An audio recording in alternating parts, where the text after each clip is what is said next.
দেওবাৰে বিশ্বজুৰি পালন কৰা হৈছে আন্তঃৰাষ্ট্ৰীয় ধাত্ৰী অৰ্থাৎ নাৰ্ছ দিৱস।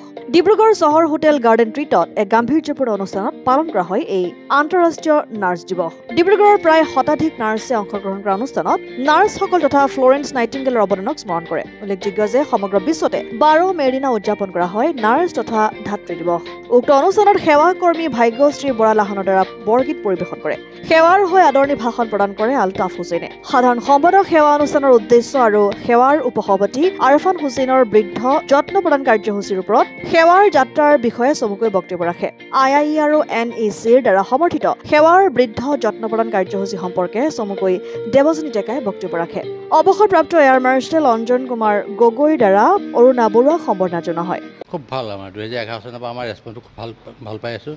এতিয়া আৰফান হুছেইনে সভাত কৈছিল আমাৰ প্ৰায় এতিয়া 17গৰাকী এপ্লিকেশ্যন দি ৰাখিছে মানে প্ৰশিক্ষণৰ কাৰণে, আৰু এই প্ৰশিক্ষণ আমি বিনামূলীয়া, কাৰোৰ পৰা আমি 1 পইচা মাচুল নলওঁ, বিনামূলীয়াকৈ দিওঁ।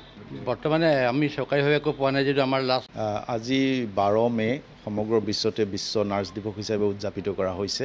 সেৱায়ো এই ক্ষেত্ৰত আজি উদযাপন কৰিছে ডিব্ৰুগড়ত ইয়াতে গাৰ্ডেন ট্ৰিট হোটেলত।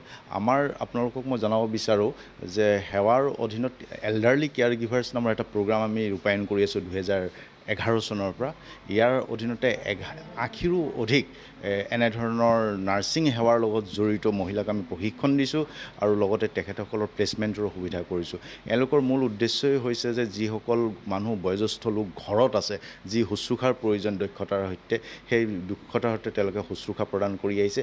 আজি এই যিসকল আমাৰ সেৱাকৰ্মীৰ লগত জড়িত নাৰ্ছ আছে, তেখেতসকলক এল্ডাৰলি কেয়াৰ গিভাৰ্ছ আছে, তেখেতসকলৰ লগত আজি এই দিৱসটো আমি উদযাপন কৰিছোঁ। আজি তেখেতসকল আজি উপস্থিত হৈছে আৰু ইয়াৰ লগতে আমি তেখেতসকলক এটা কিটো দিছোঁ। তেখেতসকলৰ ব্যক্তিগত প্ৰয়োজনীয়তাবোৰ পূৰা কৰিবৰ কাৰণে কিছুমান আমি সামগ্ৰী তেওঁলোকক আজি প্ৰদান কৰিছোঁ। আৰু লগতে আজি এই অনুষ্ঠানটোত উত্তৰ পূব পৰিষদৰ সদস্য শ্ৰী এয়াৰ মাৰ্শ্বেল শ্ৰীযুত অঞ্জন কুমাৰ গগৈ ডাঙৰীয়া উপস্থিত আছে।